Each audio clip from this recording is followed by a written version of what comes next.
from Bright Futures, dear sponsors, dear Guernsey men, Guernsey women, I believe in Guernsey. I've been coming here since 1992. I've been speaking to regulators. In those days, it was John Roper, it was Steve Butterworth with his reflecting sunglasses and his love of his Oldham Athletic Football Club. I've been speaking to the banks and the law firms, and I've seen a huge change in the mentality. You've been embracing change. I've seen a change in the skill set. I've seen a much more international outlook. I've seen transparency come in. I've seen leadership. I've seen a total change in direction of the island economy, a recognition of competition from other financial centres. Everything that makes a successful centre and business hub is here in Guernsey. That's why I'm so privileged to have been asked to facilitate this panel. And that's why I'm not going to be standing here at the lectern interrogating the panelists. They're much more important in the future of the island than an occasional visitor such as myself. That's why they need to be taking the centre stage, because these are the people who are going to help transform the island. So, ladies and gentlemen, this discussion is about the productivity and value-added growth. How can Guernsey stay ahead? And I'd like to start with David Oxburgh. The productivity, efficiency, and costs are an issue in every financial centre. How do costs of staff, premises, and registrations in Guernsey measure up compared to rival jurisdictions? Okay, well, I think as Gavin said, obviously we're resource constrained. We're a tiny island in the middle of the English Channel, so there's limited people, limited buildings, and so on, and therefore you would expect the costs would be relatively high. However, I think it very much depends on your perspective. So, I think I'm here because I chair GIBA, which represents and champions the finance sector and the legal and accounting professions. But my day job is I'm chief executive of Rothschild & Co Bank. So, from that perspective and from the Rothschild perspective, in many ways compared with London and Switzerland, Guernsey is a relatively low-cost centre. So, it very much depends on the sort of jobs and so on that you're planning on doing. The employment costs in Guernsey are on average, 25-30% lower than in the UK, in the city, and significantly lower than Switzerland, which is another main private banking centre. So yes, it is expensive to operate here, but it very much depends on what you're doing. If you're wanting to compare us with a back office centre, either overseas or somewhere in the middle of the nowhere in the UK, obviously we're more expensive. So, I think it depends on your perspective, and there's been quite a lot of talk already about the need for us to have higher value jobs. And obviously this island, it works on the basis of taxation on individuals, so we need to upskill the workforce so that, the tax take and so on is there. I mean, very briefly, you asked about the cost of registrations. I don't think that is particularly an issue. I was speaking to Matt Deforge, the registrar of companies, in the last week or so, and he is going to reconsult with industry. But I think the feeling is we're there or thereabouts. Obviously, company registration fees are a significant source of income for the government. So, it's something that has to be managed carefully. But, I think we're okay. But bearing in mind, David, that Guernsey residence is so restricted to a select few, how do the challenges of attracting top quality staff play out here? I guess, again, it very much depends on your perspective. We have had relatively recent changes to the population management regime, and certainly for the finance sector, through the work of the relevant panel looked after by Elaine Gray, I don't see that as being the problem it was. I have had no complaints over the last couple of years about the difficulties in getting licenses for finance sector workers. So, it is more of an issue for other sectors, and maybe that's something that needs to be taken on board. But again, Gavin mentioned about potentially loosening the whole population regime. I suppose I've got mixed views on that.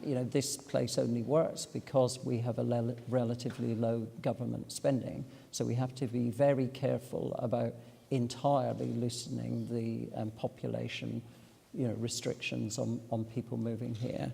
But, we find it quite easy to attract sort of people mid-30s upwards back to Guernsey. It is a great place to live and work, the quality of life thing, to bring up kids. Many of us here were at the great PwC event. I did take a little bit of issue when, the speaker inferred that part-time working was a bad thing.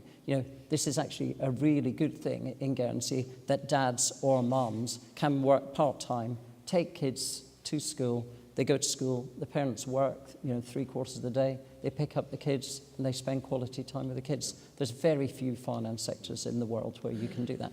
So I don't see that as being a particular issue. Where there is an issue is the 25 to 35 age group, or potentially even younger, where we do need to attract people to the island.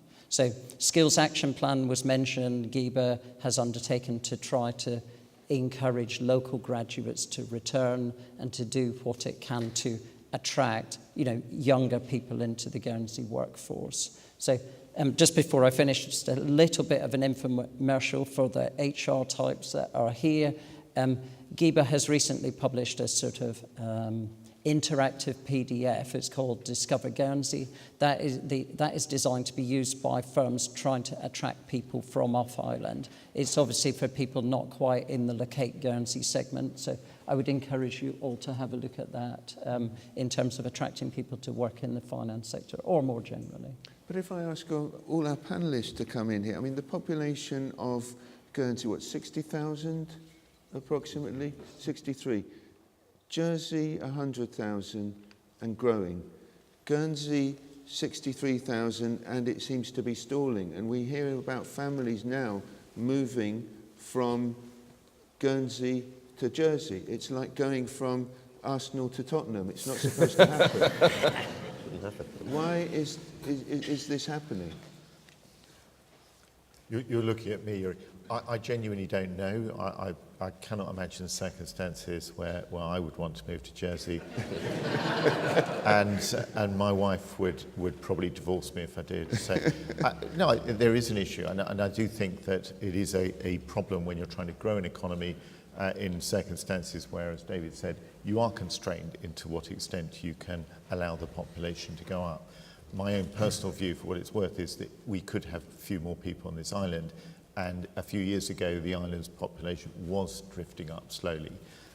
So, for me, there's space for more people, but there's not infinite amount of space. In fact, there's quite constrained space, and so we should be very concerned to be as efficient as we can in the use of resources and to manage our economy with that in mind. So did Robert Shepherd wish to come in? Yeah, I'm trying to be a bit controversial about that. I'm actually an advocate for population growth, and I think that the example of Jersey is a really apposite one. We have offices obviously in both islands, significant teams in both islands, and occasionally when I go to Jersey, some of the younger people do take me out for a beer on a Jersey and St Helier on a Friday night. And there is that 25 to 35 sector of the population exists in abundance in Jersey. There is a vibrancy and an energy in Jersey because, in my view, they have been more open doors to population growth in the last 5 to 10 years, 5 years particularly. That energy is only going to come from that younger age group. And I accept that there are resource constraints on house building, but we can be efficient about it. There are good tracts of brownfield sites in various parts of the island where we need to build housing. And we have to accept that if we want to be viable in the longer term as a jurisdiction, whether in terms of financial services or any other sectors that we might go into, we need people and we need young people. There are far too many 18-year-olds, talented, bright Guernsey people who leave and never come back. And we need to put something on for them that not just the work, because we've always been able to give them terrific financial services, legal, accountancy opportunities. But I think days like today are about making sure that there are other opportunities for those 21, 22-year-old graduates who want to come back. And we not only have to give them the work opportunities, we have to give them the life opportunities. And life is a lot about what you do on a Friday night. And at the moment, we don't have the same energy here as I sense when I'm occasionally allowed out in Jersey on a Friday night. I completely agree with what Rob's got to say, actually. When we were making our interactive PDF, the first brochure looked more like an advert for a Saga holiday than something for the 25 to 35. So, we managed some pictures. What are you saying to me? But I think Yuri, Zef, can I know most of you know Zef, but the perspective that Zef's coming from, you've made your money largely from the Maxicorp, a protein drink, and you've got a large portfolio in Guernsey and elsewhere. So you've got a choice of places where you can go. Everybody wants to welcome you to their centre, but you've chosen Guernsey, yet you see some challenges here too. I have very unique circumstances of why I came to Guernsey, and they're not the norm. But putting that aside, one of the frustrations that I have is that Guernsey PLC made an own goal in April 17 with the population management law. Before then, you could come over here, we could attract staff, they could live in open market forever, because the open market was your sort of safety net.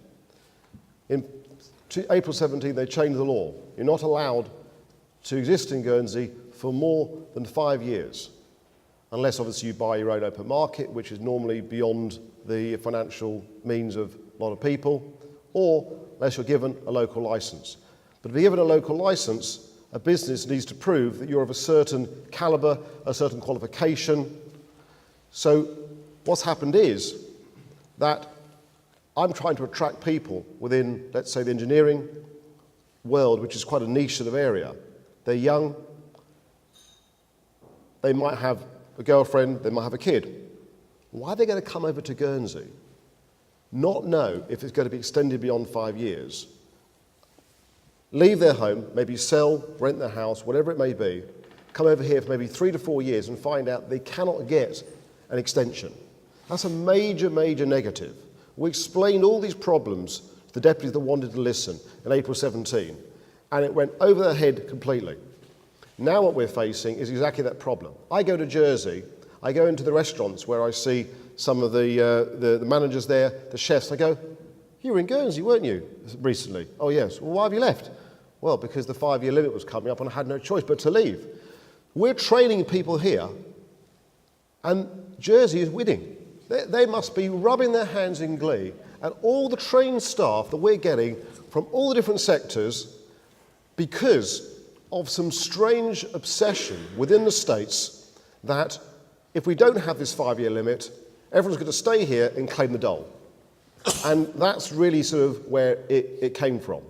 The fear of that came from a couple of cases a year of people using the human rights legislation to extend their time to become local here. And because of that, we've created these multitude, most complex laws, and it's become, Guernsey has become unattractive. When the population management laws came in, I had loads of really fantastic Madeirans, Portuguese, Latvians, who are the bedrock of Guernsey. They're the chefs, the cleaners, the multitude, bus drivers, the whole works, coming to me saying, I'm leaving, I'm going to go, I can't stay here. I translated the population management laws into Latvian and Portuguese for that community. The smallest I could get the summary was for 8 pages. That's what it was. I handed it out, I gave it to the relevant, the Latvian agency, Portuguese, the whole, to try and reassure them.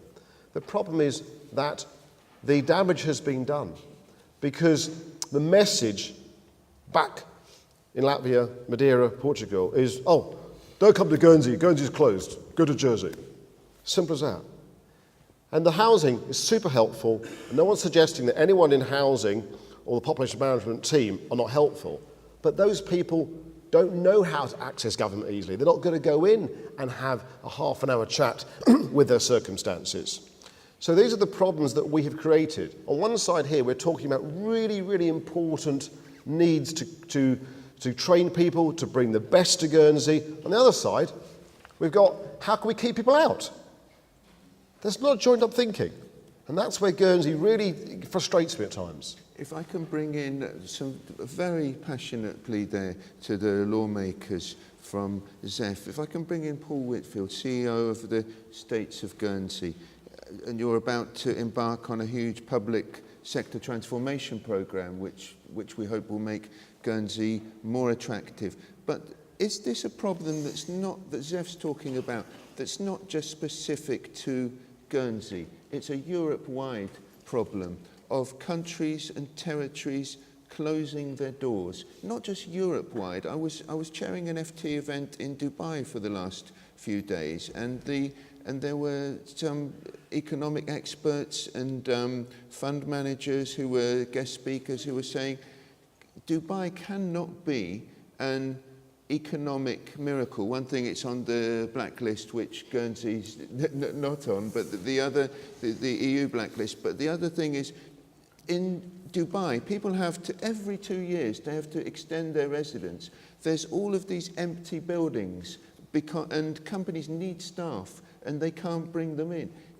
Do you feel this is a Europe-wide and in some circumstances a global problem of territories, countries shutting their gates, preventing qualified staff for political reasons to come into their territories? Yeah, I think despite we talk about globalization and that sort of mobility, there are distinct areas where actually things are being closed down and being made harder. And I do think the grass is always greener. I think maybe Tottenham is better than Arsenal and Arsenal is better than Tottenham. But funnily enough, the former myself. I'm a rugby player, so I'm not that interested in the football side of things. But actually, I agree with Zef in many respects, because actually having a responsibility for the public sector and public service, we employ over 5,000 people, that's 17% of our workforce, and we also have to vie for resources, qualified, trained people. And the island has to be attractive for those people, agreeing with Robert that it's actually not just about saying the comfort of saying, well, the island looks really nice, so therefore it's good to do business, it must be a great place.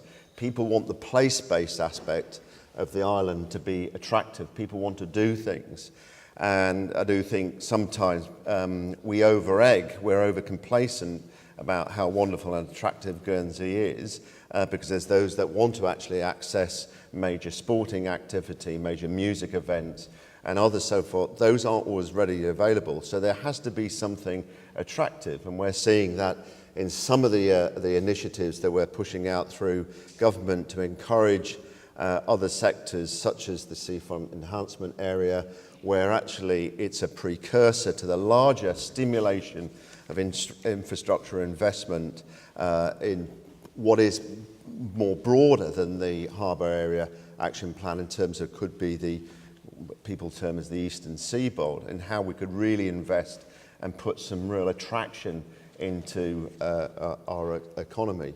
But yeah, I think the population regime is very much centred and sorted out a lot of the difficulties in our core industries such as finance, but actually, if anything, there are still difficulties in getting ground root staff. And I am not a politician, and I can't talk. I have to be careful in terms of the policy makers. We support and develop and research policy. I do not make the policy. But I think there's a real struggle between, within our political construct, which is made up of individual members, and its then reflection of community-based through its parish system in a danger, or almost a risk-averse nature to the fear of an increase and flow of population. And I do think we need something that unblocks that particular channel.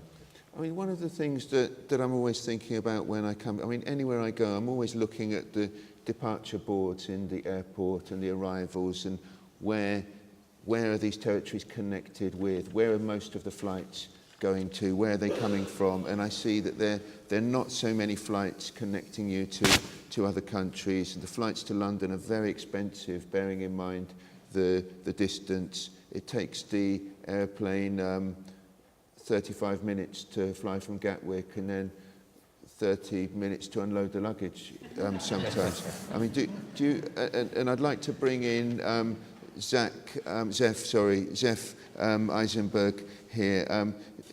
Is that a factor for you? I mean, what are the factors that attract you to Guernsey? Because there are some very strong attraction factors. And what are the challenges that you feel, well, this could be a lot better and I might reconsider my base because of these? What I try and explain to everyone is that when you choose a location to live, it's got to be a holistic experience. We can talk about all day long the lovely Guernsey cows, the Bluebell Walk, it's safe and all these things. It means nothing to the people coming here if you can't get on and off the island with the ferries, with the planes at affordable rates to the right locations. If there are things to do, as John clearly states, for the younger community, of course they want to go out to the nightclubs, decent pubs and restaurants in the evening. If we close those all down, or there isn't the demand or the footfall to keep them open, then Guernsey becomes, in their minds, a boring place to be. It doesn't matter if the salary is £5,000 more than Jersey. They don't want to be there. They might not have might not be in a relationship or a marriage stage. They might not have a kid. So they're in the dating sort of game. They want to meet the opposite sex. All these things are important. And what I try to explain to everyone is that it's all these little things together that make the place attractive. I mean, personally, I've been to a lot of offshore jurisdictions, and I think that Guernsey is phenomenal. But then I've been here a long time, and I understand all the nuances and what's great behind it. But it's taken me years to learn, to integrate, to become part of the community. To those people coming in, what has to be understood is that for the high net worth, they go to their wealth advisor. And they might have a choice of Jersey, Isle of Man, Monaco, these sort of places. And they go, right, tell me please which one is the most useful tax regime for my particular business. That's great. Then, when they've chosen that, she goes to the most important person, the wife he goes to. And she goes, well, what's it to do for me and the kids? That's right. Is there good schools? Are there places? Are there activities for the kids to do? Can I get on and off the island to London, Paris, these places? If it doesn't work for her, they're not going. And this is really important that I mean, obviously we're here to discuss skills sector, and that's absolutely essential. But I don't know how many deputies are in the room today, but that is a key part of our success going forward.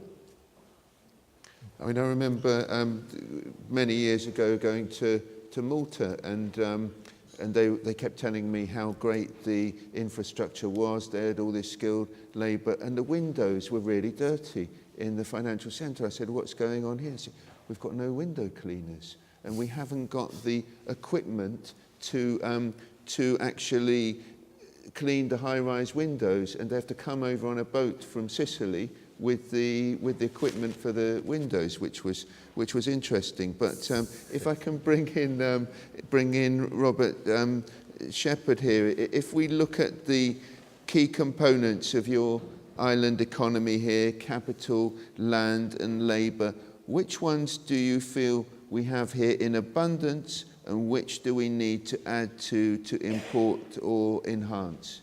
Well, I think we're all agreed that we don't have a lot of land. So that's an easy one. Capital, we do have good access to capital. We have a lot of entrepreneurial people on the island who are very interested in investing, as Zef has, in good projects in the island. So I think there are resources available here.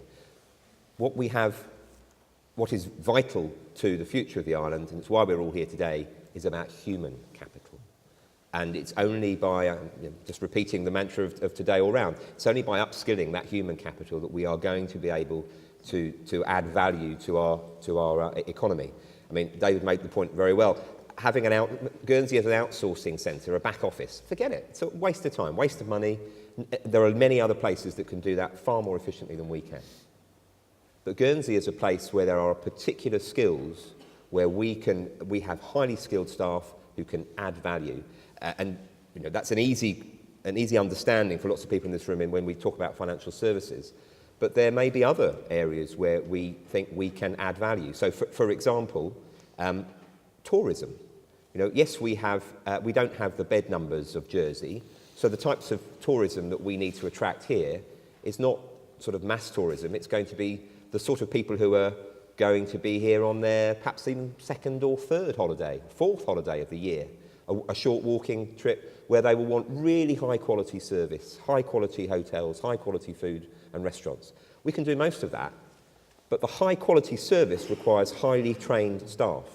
And yes, if Zef's right that the Latvians and Madeirans are not coming here anymore, we have a reservoir of young people here who, properly trained, could see a future for themselves in hospitality if it was valued properly.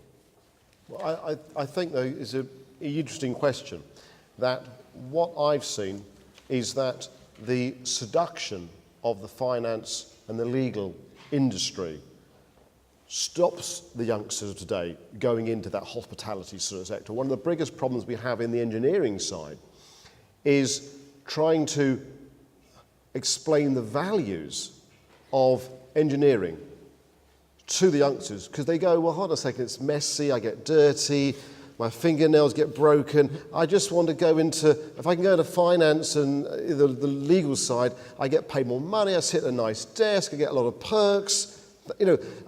I don't, I'm sure you do, but it's very seductive, the world that you live in. It pays, it might not be when you're working 12 hours a day, right?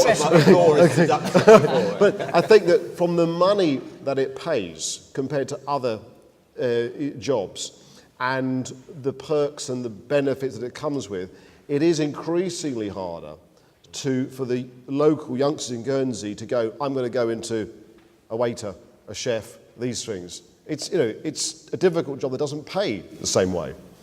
But isn't that true of... Sorry, Well, I was just going to say that I'm not entirely convinced by that, Zef, with all due respect. A few years ago, I went, when I was involved with GIBA, we went into the sixth form centre, and I did a presentation with a number of young people from finance. And one of the things I asked the kids there is how many of them actually wanted to go into the finance sector and into the finance industries of Guernsey. I think there were about 2 hands put up. So I don't know at what point they get seduced by the money, but they certainly don't start off that way. No, true. And in fact, as David will say, GIBA does a lot of work to try and persuade, and a lot of the local accounting firms, the local law firms, do a lot of work to try and persuade local young people to come into the industry. There's plenty of people doing other things. Although Guernsey Finance has got finance in the name, we're not really a finance company. We're a marketing company. We've got 18 people, 10 of them are under the age of 35, and 7 of them are under the age of 30. So, we've got young people coming in to work in what is a finance-related but non-finance sector company. So I think there are other opportunities, and the young people don't start off wanting to work in finance, and they do find other options locally, I think, reasonably readily. I think, though, it's a very valid comment about especially the marketing side. One of the areas that I was going to bring up was a major attraction for the youngsters today is that whole media world. That means everything from social media, design, management, web, the whole thing. I believe that that's a high skill sector that Guernsey can really excel in. Anything to do with the IT digital world. I mean, to the older generation, it's a bit alien to us, that whole area. Foreign language. Yeah, to the younger generation, like my son, who's 14, my daughter 15, they can play around with social media and websites like it's second nature. So for them, engineering is not attractive because it's manual hardware. Maybe absolutely the legal. Although it's mainly computerised these days, the engineering. I think we need to share that message. Like the Engineering Council has had the same problem in the UK. People think it's as you say, the blue collar, the dirt under the fingernails, but essentially you're sitting there with screens a lot of the time. And that, I think, comes back to the question you asked me, is what are the sectors where we can, as a small island with a limited number of people and a very limited amount of land, what are the sectors that we should be aiming at to add value? And they are about the digital, media, things where actually you can do the really dirty, clever stuff from a screen. Yes. But also coming back on Zef's point about what the seduction of money, but actually, what we find is that you bring young people. The young lady who manages our social media is 19 years old. She's absolutely brilliant, but we allow her to do her thing, and I think that's far more seductive. The idea of going into a job where at the age of 19 you get to have your own area of responsibility, you get to devise your own strategy and implement it. That she finds that very exciting. Most definitely. Can I just bring in Paul Whitfield? Yeah, I just one's always got to be careful about not sounding like the Sunday moaning and feature on the negative, but also feature on the positive, because we're about futures today and looking forward. And I think as leaders, that's what we should be centred on, is looking at the horizon and what we need to do. And I think, Gavin mentioned in his speech this morning, he mentioned the Guernsey Institute, which is being formed. That's bringing aspects of the GTA, the College of Further Education, and the Learning Institute for Health under one executive leadership. It doesn't mean to say they're all going to be cloned into one, as some might be scared of. But it's in order that actually through economic strategies and through education we can start focusing on the skill base for the future. Guernsey has a really strong history of apprenticeship scheme. That's changed in recent years. The monies that were contributed were very much on niche areas. We're now running over 300 apprenticeship schemes, which will also take into account the new skills that are coming around in digitalisation, CNC, etc. So a lot of that is really relevant. It's also relevant that as well, I think the finance service is serviced very well, and indeed we see young people, not only those that are attracted to go to university, but are trained very, very well on island. And I do think there's a blended mix. I'm not in a category that says actually every graduate needs to return to Guernsey, because actually those graduates also need to experience life, and that's what they get.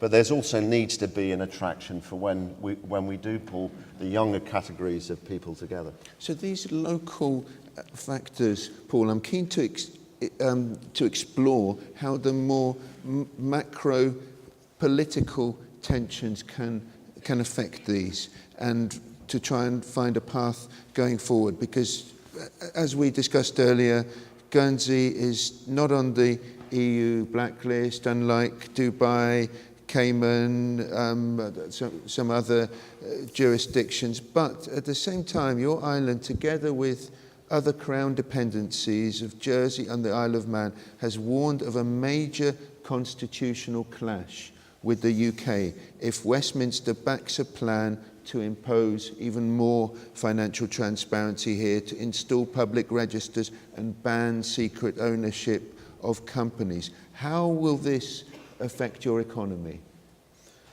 Well, indeed, that constant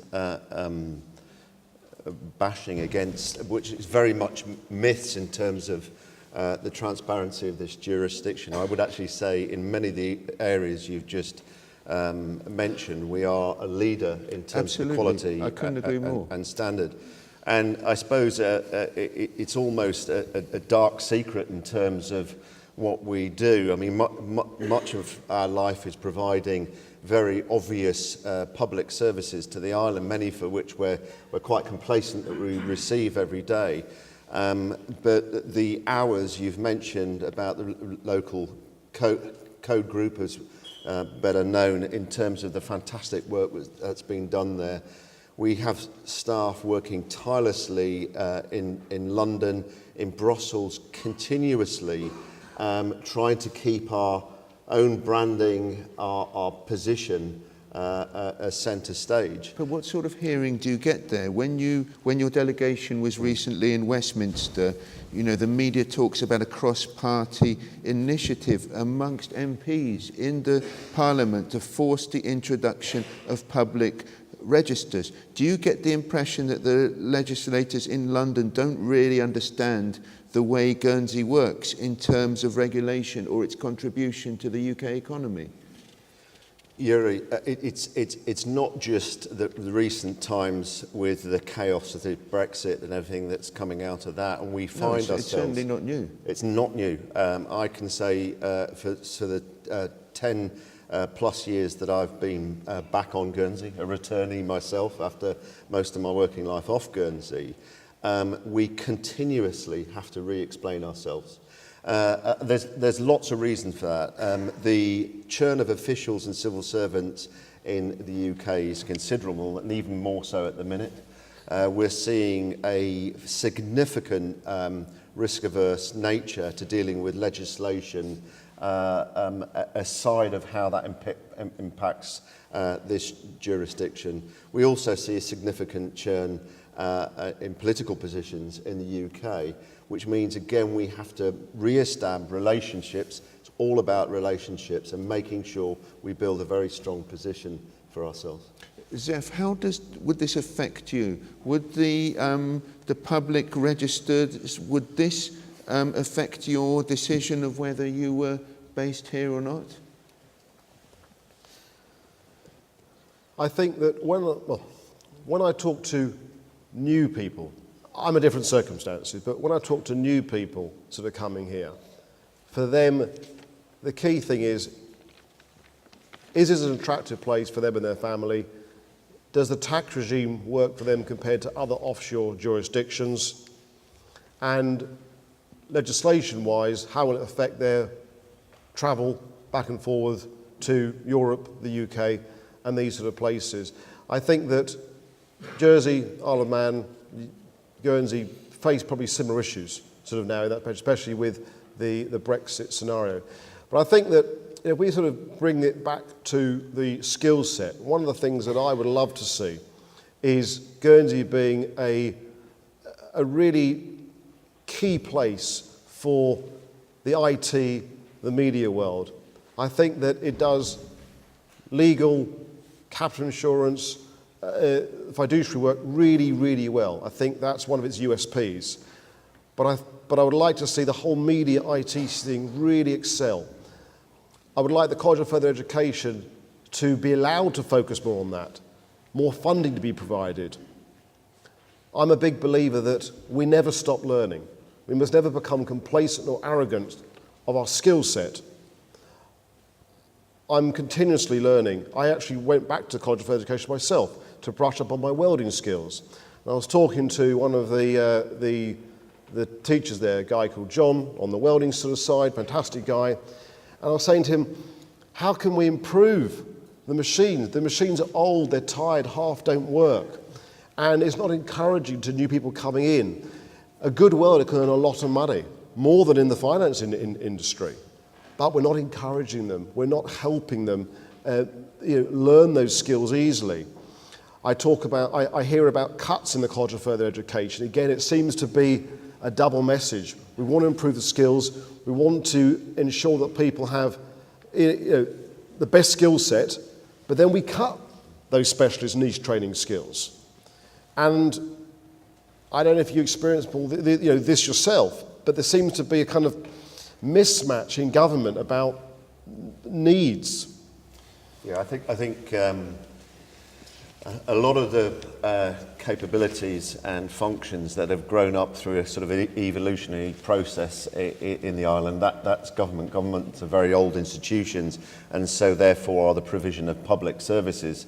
And I think, I'm not just promoting a mantra of what is going on in education at the moment, but the Guernsey Institute, which is being formed, is quite significant. In fact, only yesterday they were carrying out interviews for the executive head that'll bring those together, because one of the reasons is actually government provides funding to lots of different pots, towards the GTA, to College of Further Education, into the Learning Institute and other aspects, but actually they're not coordinated in what they're trying to provide. So actually, if you're taking your sort of higher level vision of what you're trying to do in terms of future skills, is actually bringing a more strategic and coordinated approach in the delivery of that. And I think that is what's trying to be achieved at the minute. So I would expect that actually we're turning a corner in that sort of very sort of siloed fashion of thinking, well, we're dealing with this bit over here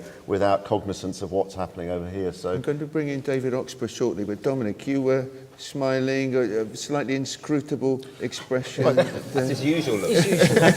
Standard look. That's my confused look. No, well, no, I'm very pleased to hear that. I mean, what you didn't say is what the objectives of that coordination and that consolidation are, and that would be quite interesting to hear, Paul, in the context of the conversation we have here today. So what are the objectives? What do you think will be achieved by bringing together three quite disparate units? Well, I'm not going to speak on behalf of education or economic development, who are obviously working on those trust strategies and trying to bring them together. But clearly having a more holistic and strategic approach for both skills and education in Guernsey has got to be a more effective way forward. And actually using what has to be limited funding in a more effective way is part of the objectives of what they're trying to achieve. Cost saving. Okay. If I can bring in David Oxburgh, in this context, David, when we look at training local staff, what kind of deals do we have with UK and other universities to be able to offer degrees and educational provision here? And what would you envision the future, what would you see as the future development of such a strategy? Well, I mean, I suppose there is no university here, there is no loan system to allow people to go off to university. Obviously, Bright Futures are doing some useful work there, but it is just a start. So there is a whole category of people who potentially would want to elsewhere, would want to go to university, and here potentially they can't for financial reasons. So I think that is something that needs thinking about. I've got mixed views on this whole sort of bringing together of the education institutes. GIBA that I chair, for many years, the GTA, which is effectively responsible for business education, was part of the committee under the auspices of the Committee for Economic Development. A few years ago, that was moved from education, and I think where we are now is an inevitable consequence of that, because effectively, the education department maybe don't have the same priorities as an economic development department in supporting the provision of business training and so on.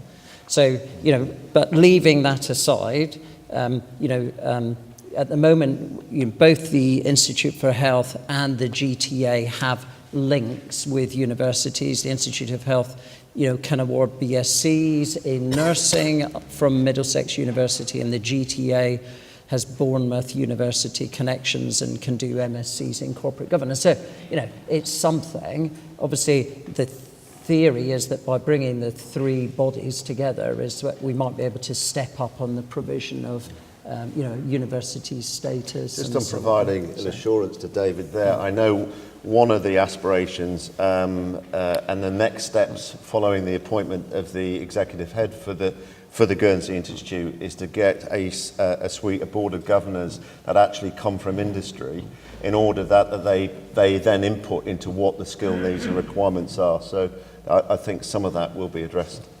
But I mean, fundamentally, we're all in this together.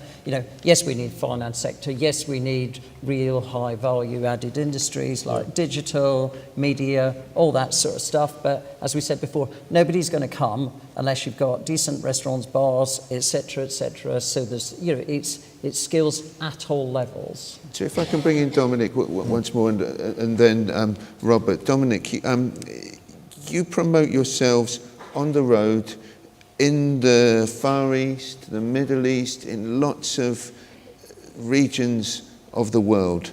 And all of these areas have their own very developed financial centres, Singapore, Hong Kong, and your graduates, your relationship managers, your lawyers, they need a strong appreciation of local customs and cultures, because every law firm that I speak to here says that their new business is coming from the developing countries. It's not coming from Europe. Do you feel your graduates and your workers have this?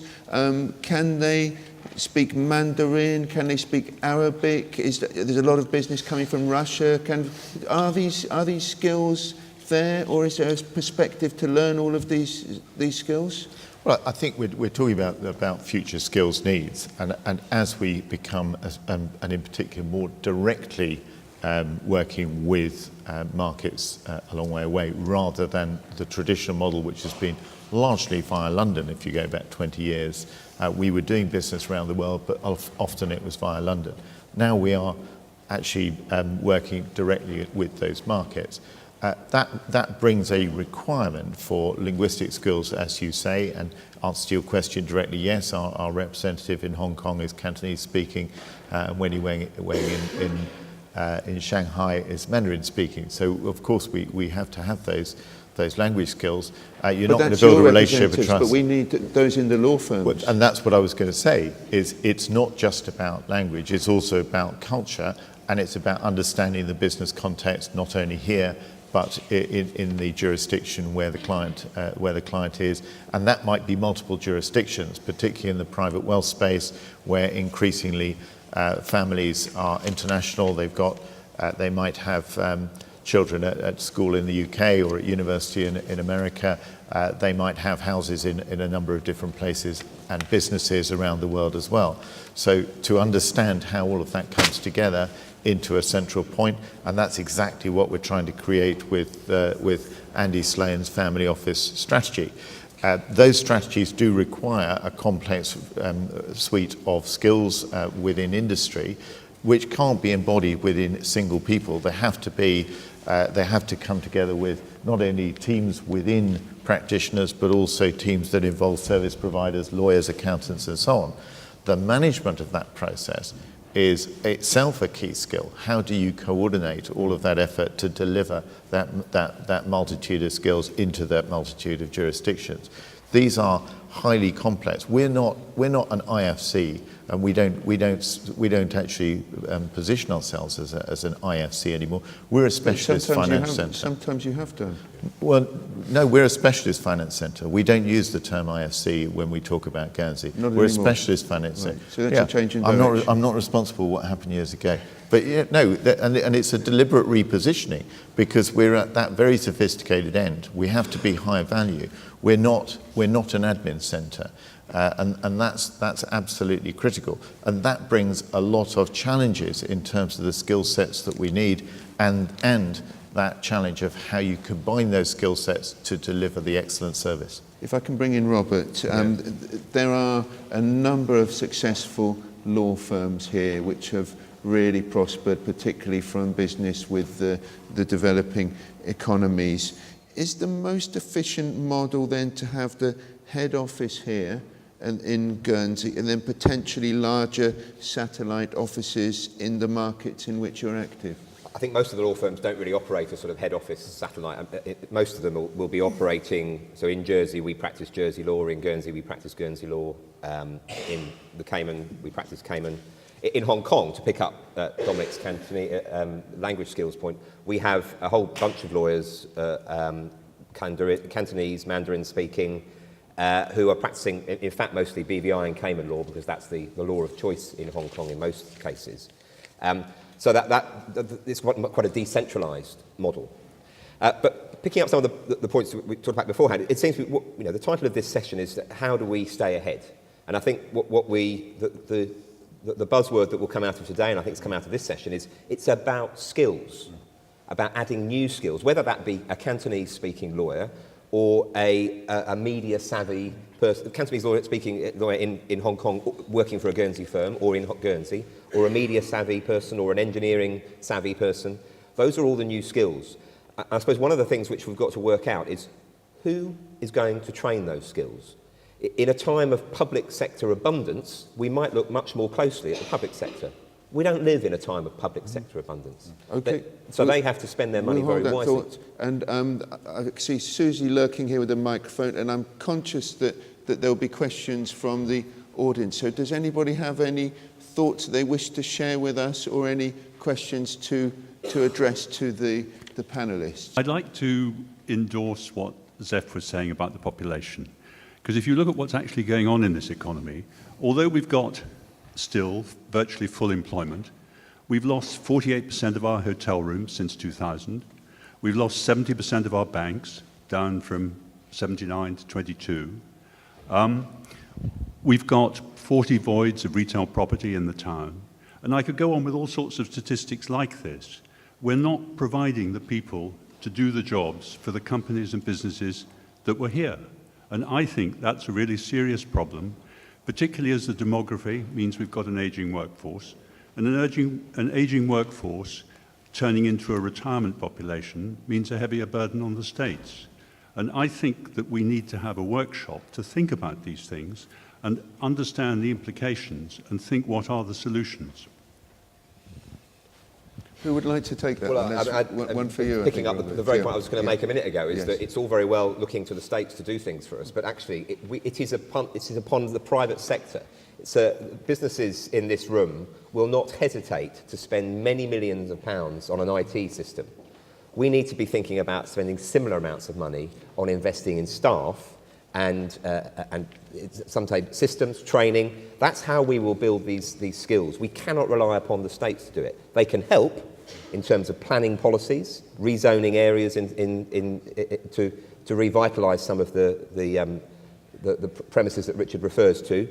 The reduction in banks, I think that's just a global phenomenon. I don't think that's not a... The reduction in numbers, I think, is something that's going to happen anyway. So Jessica Rowland, who's our managing partner, who you'll be hearing from later, has a phrase for the partners, which is Goya, which is get off your... And that is what we need to be doing in this community, in this business community. In order to change things, it is too easy to say it's the states have got to do this or someone else has got to do this. It's down to us to do this. It is our responsibility. As Susie said at the outset, these are our children. This is our island. If we want to make change, it is down to us. Do we have another question at all? Okay, I'm going to ask a final valedictory question to the panellists. If we can just briefly answer it in 30 seconds each. What other sectors and opportunities are there which can potentially replicate the value of financial services to the island economy? Well, I think it's been covered before, but it's got to be IT, creative, media, so on. Yes. Cannabis.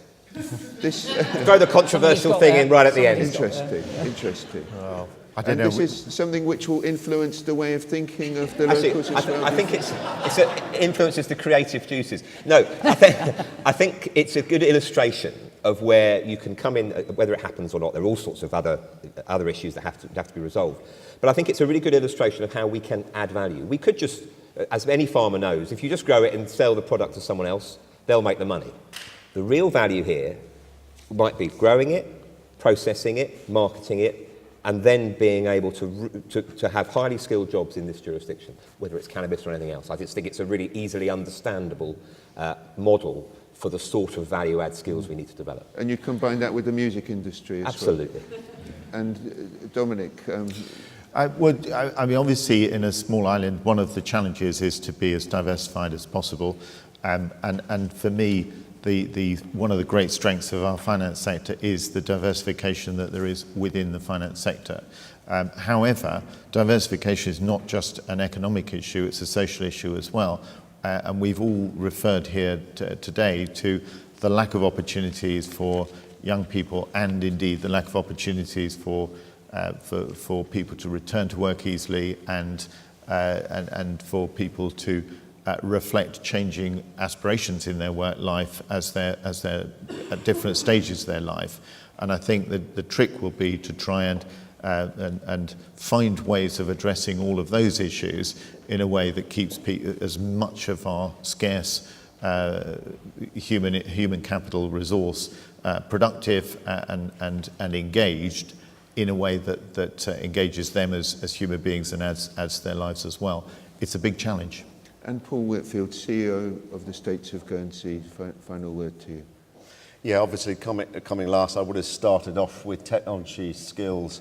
It is an absolute must for us and for all the different factors of employment. In fact, indeed, we've talked about.